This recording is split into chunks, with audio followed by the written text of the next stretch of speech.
Out of both of those, let me tell you right now, me and my wife, we would be team doves. All right, number one. We'd be team doves. We are only interested in snakes if they are enclosed in some kind of container behind glass. That's about it. In 12 years that we have been living in our house, 12 years, 2 snakes have made it into our house. Both times you would swear my wife was being murdered, okay? Just by the sound of it all. You would think that the world was ending. And just to be fair,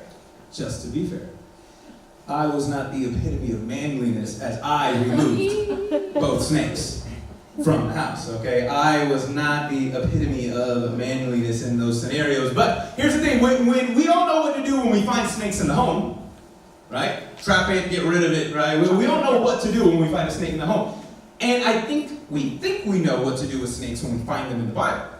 Because when we find snakes in the scriptures, they're usually this evil connotation. They're usually used, and you see them in a symbol of judgment or punishment or wickedness. The devil, right, in that very first story, we see the devil himself tempt Adam and Eve, started this whole mess, started the chain of events that would lead to the fall of mankind, that we would need a savior.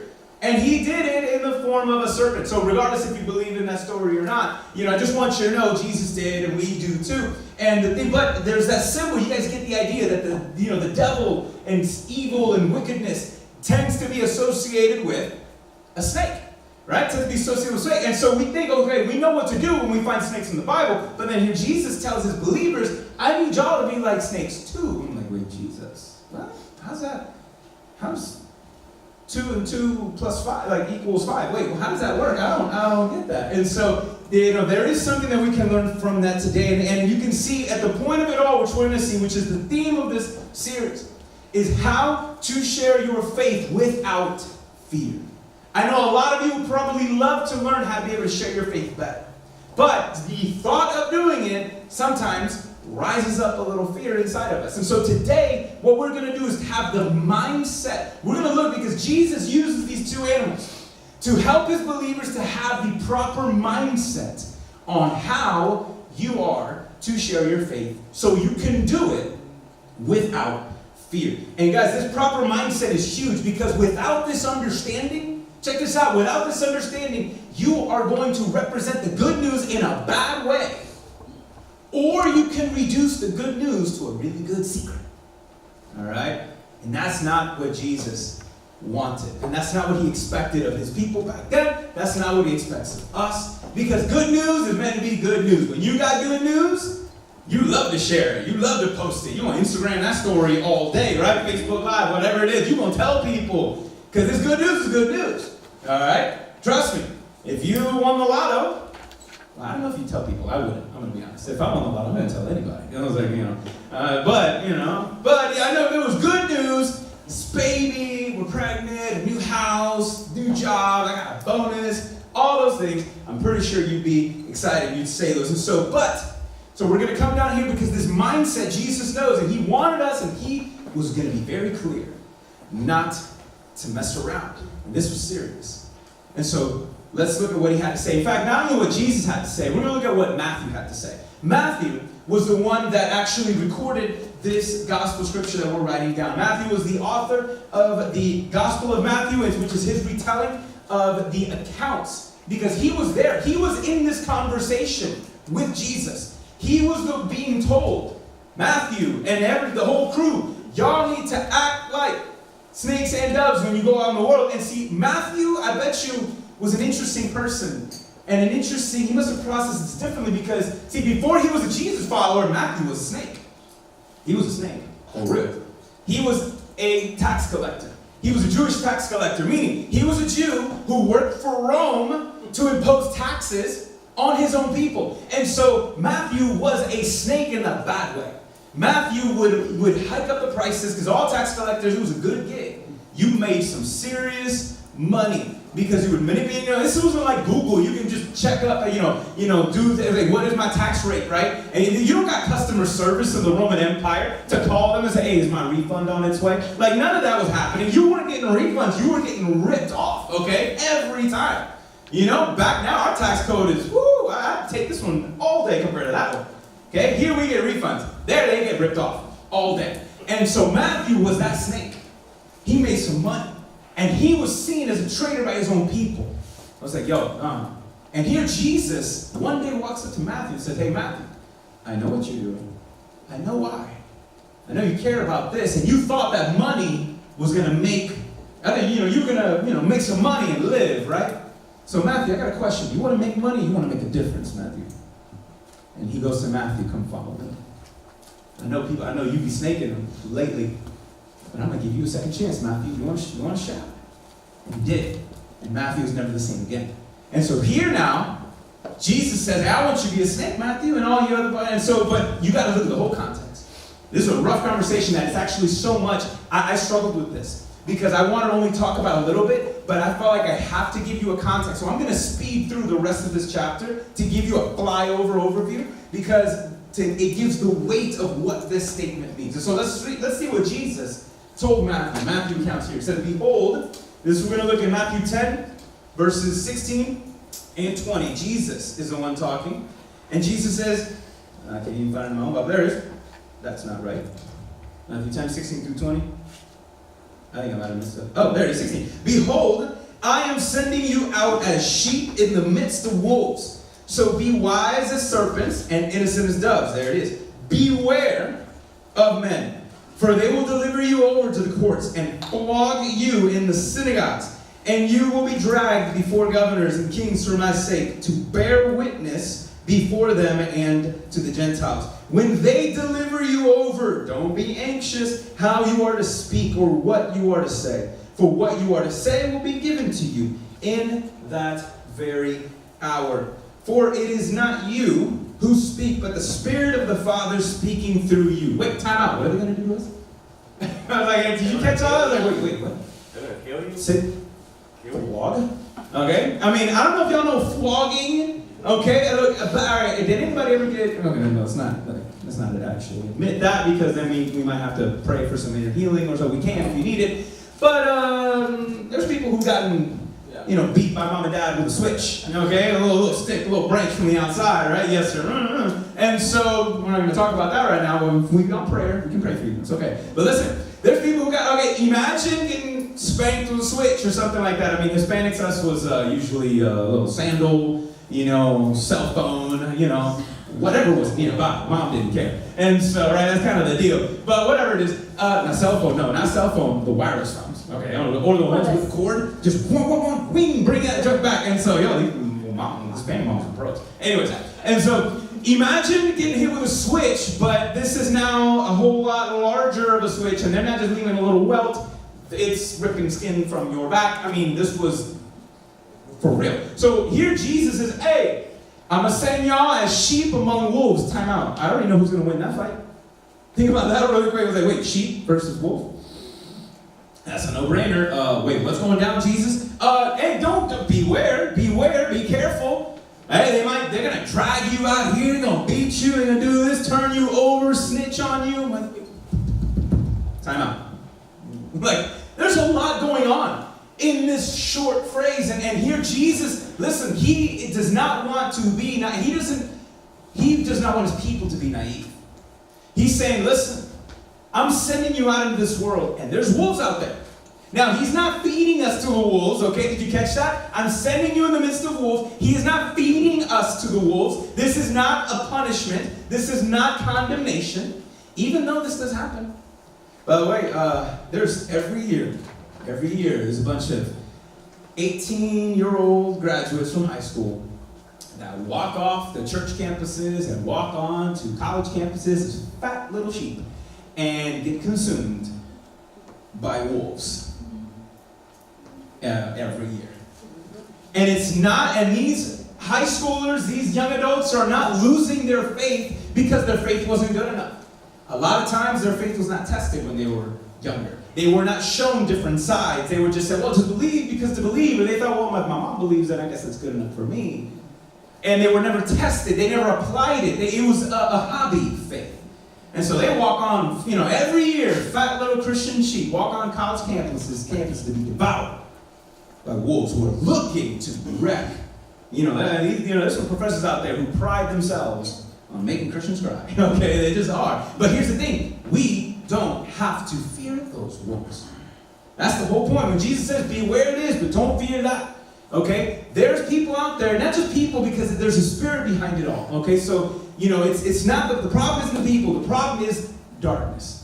Because there are wolves out there, i.e. number one, and for those of you that like wolves, I'm not wrecking this for you, okay? So, for those, you can still like a wolf by the end of the day, all right? But for those of you that, listen, there's wolves out there called the devil and demons that they want to make sure that your light is hidden as best as possible. So others aren't able to find that same light, discover that same light. And so, God isn't the one out there trying to claim souls. He ain't the only one. But that's why he's sending us. Not, and in the midst of wolves, I say, but why? Why are you sending us out there? I mean, isn't there an easier way? You're Jesus. You made water into wine. You can walk on, you can water and wine. You can walk on water, bro. I saw you resurrected, dude. I mean, can you not just finagle this and make this a little better and easier for us all? And Jesus is pretty much implying this. Look, I know this sounds rough, but the darker the circumstances, the brighter your light's going to shine. The darker the circumstances, the brighter your light's going to shine. I'm not sending you for, and again, he is sending us in the midst of, and we're going to talk about who else is coming with us. You can actually imply it there. Hey, in the midst of wolves, but when he says, hey, don't be anxious about what you have to say, what you have to do. Why? Who is with you? Himself. See, Jesus says, I'm not just sending you alone. I'm going with you just so you know. Just so you know, and we're going together. I want you to come alongside of me as I go into the darkness, as I go amongst the wolves. So people not only see me, but they see you, and they see, wow, look at what, if he can do it in his life, I bet he can do it in mine. That's why that story of Joel is amazing, and so many others. Our stories are incredible because it shows not only the power of God, that what he has done in me, but it also inspires others to be, well, then could he do that too with me? That's why our stories are so powerful. But here, he does not want, back then, and he does not want us to be naive. Okay? There is a fight between spirit, between light and dark, between truth and lies. And God wants us to bring us alongside of him as a part, to be a part of the rescue of mankind. That's what this is. And so when he says, you're going to be there, don't be afraid of what you're going to do, what's going to happen. You don't have to fear a thing. Now, this is where I have to, really go fast. And I just want to highlight these things because Jesus isn't done. I really believe that he continues on for all the way through verses 38 or something like that. I don't have, all the way through 38. So he's going to go for another, now in this case, 18 verses. And all of those 18 verses have the same theme. Look, don't be afraid. Don't be afraid. Don't be afraid. Don't be afraid. It's a big theme. Why? I really think that, again, he is trying to confront his disciples. Again, giving them a mindset. He knows, listen, if you're going to be afraid, ain't no way you're going to share your faith. And if you can't share your faith, ain't no one else going to be able to find what you got. And so he spends and keeps on attacking example after example of who not to be afraid of. So here he mentions people of authority. So people with power. He says, listen, you don't even got to be afraid of people with power.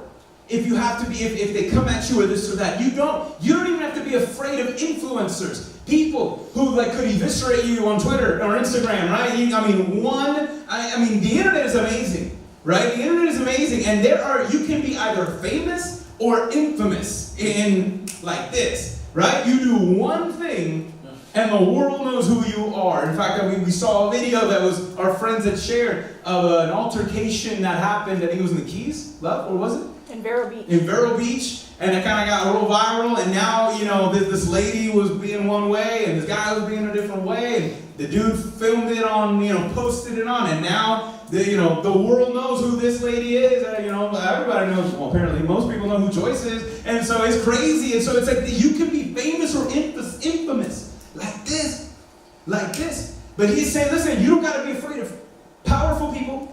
You don't got to be afraid of influencers. He actually, in another verse later on in 22 through 24, he says, look, you might even be hated for my name's sake. I'm like, no, I don't. I'm out here trying to get likes and retweets and hearts. I don't want to be hated. Who wants to be hated? And Jesus says, look, people might hate you. They might not like what you have to say. And not only will they not like what you have to say, they might apply that hate to you. But it's okay. You don't have to be afraid. He says the statement, a disciple is not above his teacher. Listen, if you're a Christian, I told you, you might not, you picked the wrong day to show up, you're going to think, okay, listen. No, I guarantee by the end you're not. Listen. If you are a Christian, what does that mean? That you want to be Christ-like, right? That you want to live more like, look more like, love more like Jesus. If you're a Christian, the goal of being a Christian is to be Christ-like. But to be Christ-like also means that people might treat you like they did Christ. And how did they treat him? Some accepted him, some rejected him. Some, right? Some exalted him, a few others executed him, okay? And so, if you want to be Christ-like, understand that people might then treat you like they did Christ. But even then he said, but you don't got to be afraid of that. You don't got to be afraid of that at all. He continues on, another verse 28 to 31. He says, don't be afraid of people who can kill your body. Don't be afraid of people who can kill your body. What's the worst it can get? They'll kill you? Okay, that's bad. I was like, right? I was like, wait, Jesus was like, woo! I mean, he is going through a gauntlet here. And like saying, look, what's the worst that could happen? Somebody might kill you, right? I'm like, no. Is that what I signed up for? I was like, that wasn't in the waiver form. I didn't sign a waiver form. What's this, Jesus? It was like, but listen. It's like, don't even be afraid of that. Even if the worst thing that can happen, you don't have to fear that. And then he has this analogy and he says, listen, God knows the hairs on your head. He knows the number of hairs in your head. He knows if a sparrow falls, right? What happens if one bird dies? He knows what that is. And he says, listen, you have more value. You have more value than a sparrow. You have more value than a bird. If God knows that, trust me, he knows your circumstances. He knows who you are. He will not abandon you. He knows everything about you. Okay? And so here, again, he's reinforcing, listen, don't be afraid of man. Why? He's saying, look, but focus instead on my love for you. You see that? I love you. Trust me. I am not going to send you to do dangerous things for the sake of it. You are not a pawn in my game. You are not just a means to an end. No, listen, he loves you. He loves you. He loves you. He loves you. Regardless of what you've done, regardless of what has happened, God says again, if death could not, like we sang a minute ago, if death could not hold Jesus down, know that your sin will not hold him back from you. If you surrender it to him, if you go to him, okay? He will. He will accept you still as you are. Because why? Because you have value. And Jesus is trying to tell his disciples, listen, don't get this twisted. I love you, okay? I love you now. This is good. This is not a bad thing. This is a good thing. I love you. I love you. He goes on in 34 and 38, and now he's really going at it. So he says, listen, don't be afraid of people with power. Don't be afraid of influencers. Don't be even afraid of what people might do to you. And then he comes and drops a bomb on them. Ready? He would say this phrase in 34 through 38. I didn't come to bring peace. Wait, what? I was like, the angels saying, peace on earth. Jesus says, I didn't come to bring peace. I came to bring a sword. Jesus is, again, he's not mixing words. He says, I came to bring a sword. What does that mean? Listen, let me tell you what it doesn't mean. Jesus is not giving believers a license to kill unbelievers. That's not what he's saying. That's not what he's saying there. Because when he says a sword, again, you got to look at when Jesus says something, you got to look at it in context with everything else. And here, you know what he says when he says a sword? It's this. And he's repeated it in other times. The Apostle Paul makes it super clear in the book of Ephesians. The sword that Jesus is bringing is called the sword of the Spirit. It's the Word of God, which is the Word of God. So when Jesus said, look, I came not to bring peace, I came to bring a sword. In fact, before Pontius Pilate, before he died, he says, I came into this world for one reason, to testify to the truth. Amen. Amen. To tell the truth. The fact that I am who I am God himself. You are sinners and you need saviors. That's why I'm here. He came to testify to the truth. So when Jesus said, I came to bring a sword, he's not talking about, he's not going to be sponsored by the NRA. He's not Second Amendment kind of stuff. That's not the conversation that he's having, okay? He is saying, listen, I came to bring truth. I came to bring truth. And by the truth, peace will come. through the truth of Jesus Christ, we can find peace in our hearts, a peace in our minds, peace with God himself. I came to bring a sword. I came to slice and dice and chop down and hack through the jungles of lies that are in this world. Amen. And that stand between me, God, and you. That's the truth that he's bringing. And then he goes, he hits a real good nerve here. If the apostles were like, okay, I think I got this. All right, I got to feel the people. We bring the sword. I was like, all right, come strapped. All right, we bring it the right way. All right. Okay, Jesus. And he says, and whoever loves father or mother more than me, you ain't worthy of me. He was like, wait, are you talking about my mom? No, wait, what? If you love your father or your mother more than me, you ain't worthy of me. Whoever loves son or daughter more than me is not worthy of me. At this point, the disciples could have been, okay, dude, I'm done. Okay, what? I love my mama. And I was like, I need to talk to me there.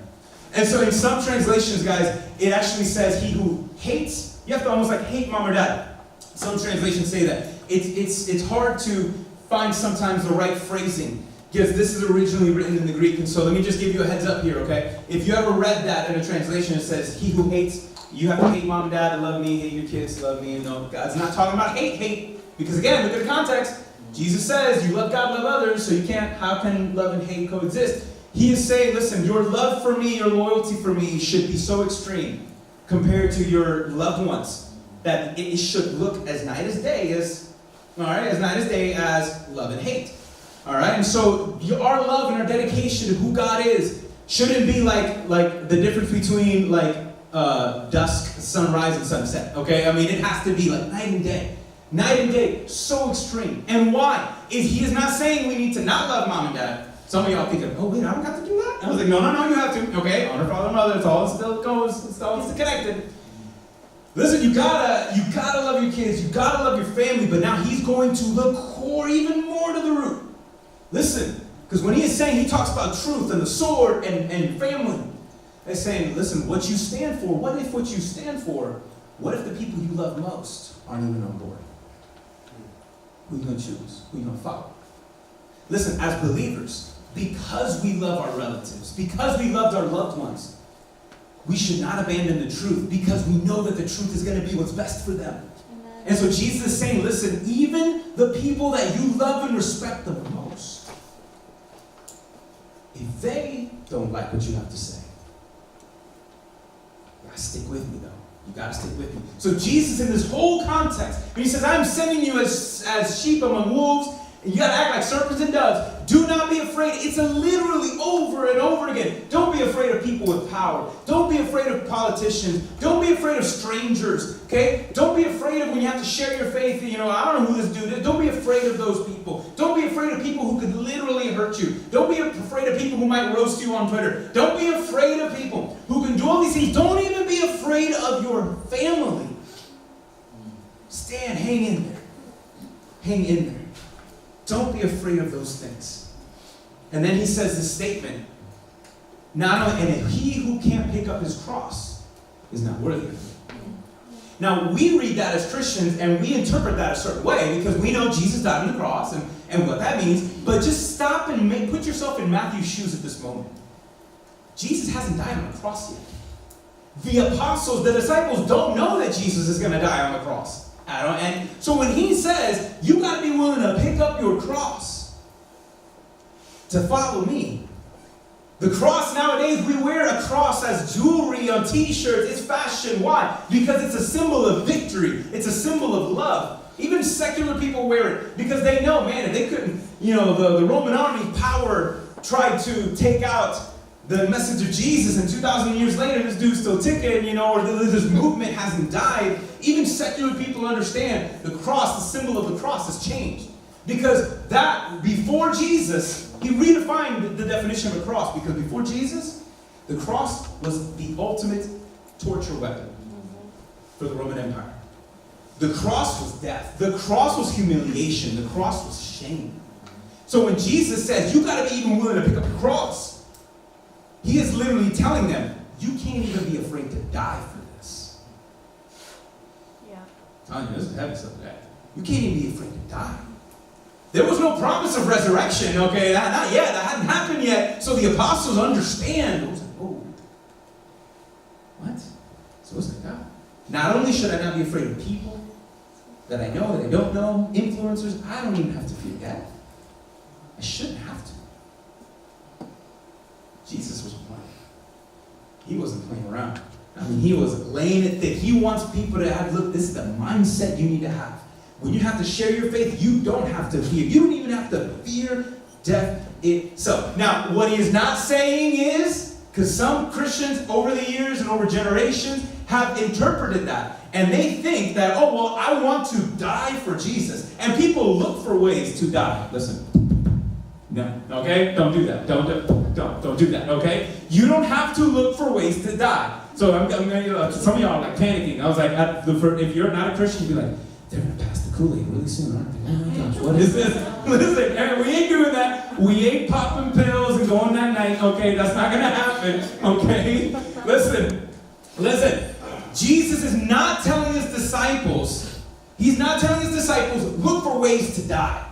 Okay? Live so you can die. No. It's the opposite. Because again, Jesus at other times repeated similar phrases. When he says, hey, pick up your cross and die, he even defines it again. Luke and other people would say, look, deny yourself. That's what he is saying. To pick up your cross is to deny yourself. It is not living to die, it's dying to live. You ever use that phrase? It's like, ooh, I'm dying for school to be over. Who's dying for summer, right? I'm dying for school to be over. Somebody was like, I'm dying for spring break so my kids can get out my house. And I was like some of you. I'm just dying to get a new job. I'm dying to meet the love of my life. Right? You ever use phrases like that? I'm dying to eat. I'm hungry. I know, it's almost noon, right? And so I'm just dying to do something. You're not literally dying, right? It's not going to happen. But there's this desire in you, right? But we use that phrase, I'm dying to do this. When it comes to Jesus, that's what he's inspiring his people. He's saying, listen, man, we ought to be dying to live. Dying to ourselves. Dying to our selfishness. Dying to our prejudices. Putting to death our selfishness, our prejudice, our ignorances. Putting all of that to death so that we can live and so that through God in us, we can give life. Amen. That's what he's talking about. He is not talking about taking life. That is not what Jesus is saying. He is talking about giving life. Dying to live so that we can give life. That is what he's saying. And he says you can do that. You can do that without fear. And in the mindset, we're going to double back all the way to this and coming to the root of it all. And how do you do that? How do you have the proper mindset to share your faith without fear, without the other, nothing? You gotta think like a snake, and you gotta think like a snake and doves. And we're gonna come back to now. Here's where we are. Back to this, because this is the point of everything. Everything that I've been discussing all the way through, like verse 38, the rest of that chapter, is him trying to battle their fears. And then, but the point of it is, look, I'm sending you as what? Sheep among wolves, and you gotta act like wise as serpents and innocent as doves. Why a snake? Again, we talked about snakes have sometimes evil connotation, but you know what? There's some positive things that go with snakes. So snakes are symbolized also as being wise, as being cunning, as being brave, right? I mean, snakes are calculating, bro. I mean, they're an interesting animal. Watch them. They're an interesting animal. Like I said, I have no clue how these snakes got into my house. One of them was like a 4-foot racer, which I don't care. I don't care if that's not dangerous. Okay. It was big. Okay, and so that wasn't enough. All right? And that one made it inside of my garage door. It was hanging out on one of the ridges of the garage door. So as the garage door went up, we drove in. I walked out, went to get the mail, came back, and there's Alicia getting out of the car, and I just happened to walk up in the garage, and then I see something hang over the garage door that's up, and it's doing this, and then I said the phrase that I should not have said. Babe, don't look up. Immediately then, what did she do? I told her, don't. It was like, don't get up. And she's like, wait, what? And there it is, looking down at her right there. You know, panic. And so whatever. And so the other one made it in between our sliding glass door. Like we had a sliding glass door, and in the gap right in between the sliding glass door, there was a baby snake. And so I don't know if some of you guys have it on there's a little plastic flap, right, that maybe you kind of put down right in between the doors as another lock or something like that. And so I went to pull that flap down, and I saw that, and then I'm like, wait, what is that? And then out of the little gap, there it came out. I was like, and so whatever. I was like, what? That was the first time I saw a snake in the house. That was the first one. And so ever since when we got that snake out, Alicia took a piece of foam, jammed it right up in between the two things. And so for like 8 years, if you would have come to my house and you would have tried to open this last door, I was like, what's that piece of foam there? It's like, there was a snake. Okay, I was like, and so we were just, I'm gonna block that. Ain't no snake gonna make it there again. And so I that's the 2 times. I think the next time we find a snake, we're probably gonna move. Okay, I think we're done. Right? 3 strikes, you're out. 1 more snake, we're done. Okay, we're moving. I don't care. But so the thing is, like, think about that. How did they get in? I mean, snakes are so slick, so cunning on how they can get in and out. Have you ever seen a snake when threatened? How fast they can go from boom, boom, like that, like phew. And it almost knows what to do, how to do. Or if it knows that it's cornered and it does not have a means of escape, right? It just curls up in that little defensive position and it's looking, waiting for the moment to, waiting to strike. Right? Snakes are calculating. And so when we are snakes, to be a snake, number one, think of the way if it escapes. Jesus actually says in this context, listen, if you feel you are in danger, you can go from one city to another. So this is what I was saying, you don't have to look for ways to die. Jesus is saying if you, for your faith, feel like people might come and kill you, they might harm your family, it's okay out of love for your family to move or to, do you know that there's Christians right now in other parts of the world that are trying to go from country to country because they're being hunted just because of their faith. So Jesus does not count those people as cowards. That's good news for us. He's not counting them as cowards because it's okay to run to fight another day. That's kind of the thing. But what he is saying is that if faced with death, we don't flinch, okay? So we don't look for death, but when we face it, we don't have to flinch out of love. There were stories, praise God. I don't know if you guys saw the news. I don't know how true or how accurate this is, but ISIS was a big problem over in the Middle East, and they had been killing and they had made famous over the years for executing Christians for the sake of executing Christians. And they would roll up into some towns, and I believe this week or so, I don't know, Andy, you might confirm, they had a really big blow against ISIS. That was on the news on really kind of dismantling what they were doing. And, the threat that they were was no longer, but I heard stories that they would run up into town. They would line up parents and line up kids. And in this town, they would kill the parents in front of the kids. And it says, hey, believe it, renounce Jesus Christ or not. And here, or vice versa, they would tell the parents, renounce Jesus or we kill your kids. And they say, no, we can't do that. And then they would go and kill the kids and then leave the parents abandoned, and then they would go to another town, line up the parents, and say, all right, kids, deny Jesus or we kill your parents. And I said, no, we're not going to do that. We're going to kill the parents and leave the kids. And so these guys are some twisted guys. And why? How were people able to face death and not? You would think out of love, why not lie? No, because even these kids know are innocent. It's like, listen, I don't even have to, I don't fear even those that can kill the body, because I know somebody who died for me that I don't even have to fear death itself. Kids had that bravery. These apostles had that bravery. So many people today. So, like a snake, if you can, you make your way out, that can happen. That's good. We have to look for ways to, if we ever get caught in a conversation that could be destructive, sometimes there might be people who don't want to really have a talk about faith. They want to debate you, out of the sense of what. So it's okay to slide out of that conversation. They're like, well, maybe not today. It's okay. So we can be a snake like that. But then also, in the way that I said, hey, snakes are calculating and they'll just wait for you to find a way to strike. Listen, we can be snakes in this way, wise when we talk to people. So when we're speaking to somebody about our faith and they have an objective or they have a question, we, by being sensitive to the Spirit, we can kind of slither around the conversation and find ways to say, well, that's just an excuse. That's not the real root of the issue. And go to what matters most and answer and hit the target. Jesus was the king of this. Watch, read. Every time they would come to Jesus with a question to stump him, or to confuse him, or to embarrass him, or to false flattery. Every time they said this, Jesus was slick that like a snake. I'm like, no, that's not what this is what you're talking about, right? And I'm like, whoa. Right? I mean, Jesus was always able to just maneuver the conversation and strike at the root of the issue.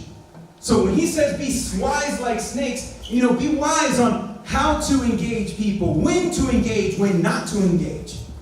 That's what he's saying when it comes to be a snake. Understand when should you say, when should you not. Should you do this, should you not. So there's this wisdom there. But part of it, all of it goes back to not being afraid. And so when it comes to doves, how do the doves play? Well, what does he say there? Innocent as doves, right? And doves are pure. They're nice, they're sweet, right? They're white, they symbol purity or peace.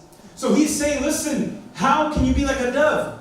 Well, you have to be all about love, peace, innocence. You don't want to misrepresent your faith in any different way. As you are among the wolves, you want to make sure that your testimony is secure. And when you operate in this way and you share your faith, when you do it with the heart of a dove, you are doing it not to win a debate.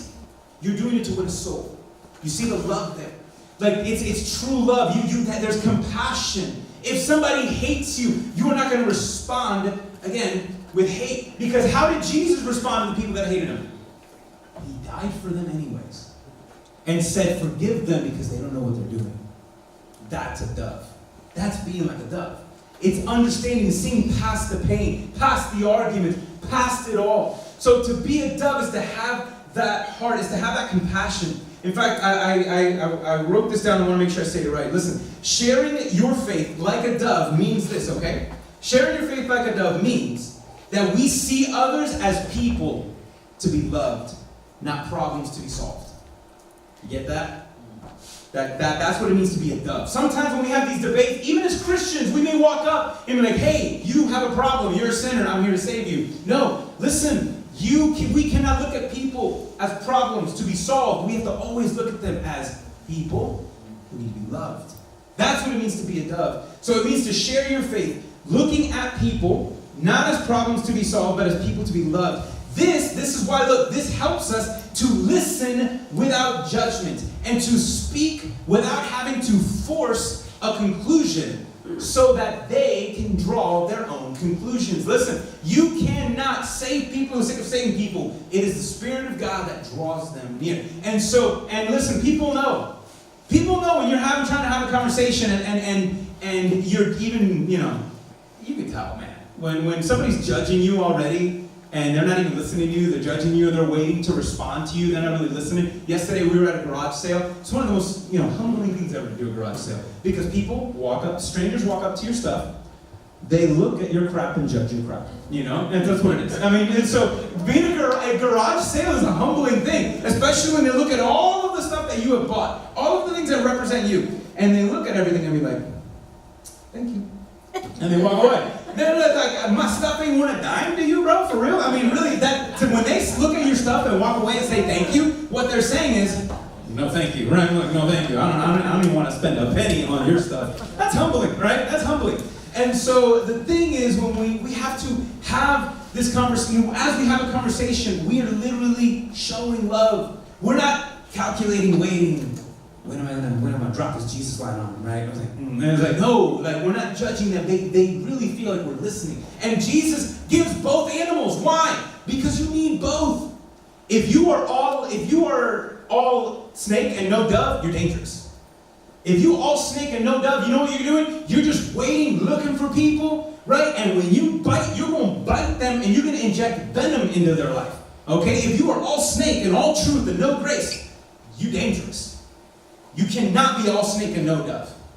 You're not going to spread salvation, but you're going to spread venom inside of their soul. And they're going to walk away not encountering the love of Jesus. They go, oh, that's what Jesus is like? I don't want anything to do with that. But then if you all dove and no snake, if you're all dove and no snake, you're going to want to share your faith. You're going to want to be able to do this. But then you're not going to have the moment to when to strike and tell them when it matters. You're going to keep it to yourself. That's the mindset that we need to have. In fact, I think somebody who discovered this, and I don't know if he can give credit to Jesus or not, but it's Muhammad Ali, all right? Muhammad Ali had a great mindset. Some of you guys know it. Epic phrase. What was his mindset when he came to fighting? How would he describe his style? I float like a butterfly, sting like a bee, right? I float like a butterfly, sting like a bee. There's a power combo there. I float like a butterfly, sting like a bee. There's grace floating, but then, there's power, right? It's grace and truth, right? It's a beautiful combination. That's what made him the greatest of all time, right? And so I can't claim that for copyright reasons, and so we're not going to use that phrase today. I'm going to take Jesus, and we're going to remix it a little bit, because this is our mindset. When we go out into the world, we got to fight some wolves, we got to go fight for our family. Here's the mindset that we have. You ready? I got the bottom line, it's this. We got to be slick like snakes, love like doves. That's it. All right? That's a little combo. That's a little Ali combo, right? We got to be slick like snakes and love like doves. That's what we do. That is the mindset of what we have. Slick like snakes and love like doves. When we do that, listen, you're going to rope a dope a demon. Watch. Do that, all right? If you be slick like snakes and love like doves, you're going to put darkness down, out for the count, all right? That is how we do it. That's how we win. And when we are slick like snakes and love like doves, we show that God, Jesus, is the greatest of all time. Ain't no one else. But that is the combo that we need. And here's, also understand this. The power from your punches ain't coming from you. It's from the God in you. It's the God in you. The God who goes before you. The God who goes with you. Okay? The God who goes with you. Listen, even though we're supposed to be slick like snakes and love like doves, remember what was the first animal that Jesus used? Our identity is those of a sheep. We might have to act like a snake and a dove, but our identity is of sheep. And sheep never go anywhere without their shepherd. Amen. Jesus goes with us. He was with us. The power that we have to stand against wolves comes, as sheep, comes from our shepherd, comes from Jesus. The wisdom that we have to be slick like snakes doesn't come from our wisdom, comes from God's. And to be able to love like a dove only is possible because our Father first loved us. Amen. It comes from the love of Jesus. And when we do that,